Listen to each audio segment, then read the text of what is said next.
In Times Square, where all of the buildings are drenched in bright lights, why is that one building practically bare?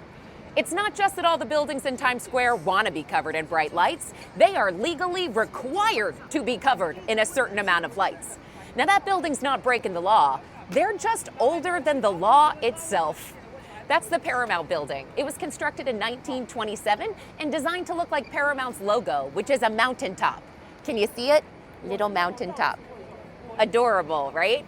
So there were electronic billboards in the neighborhood at the time, but actually wasn't until the 1930s when a man named Douglas Lee revolutionized electronic billboard design that Times Square really took on its iconic illuminated look. So while those spectacular billboards naturally took over for decades, they started to fall into disrepair in the 60s and 70s alongside the rest of New York City. And by the 1980s, this area was considered pretty dangerous. So when it was undergoing major renovations in the late 1980s, the city mandated that new developers include a certain number of bright billboards and big old lights to keep with the character of the neighborhood, but also to help keep it clean and safe at night.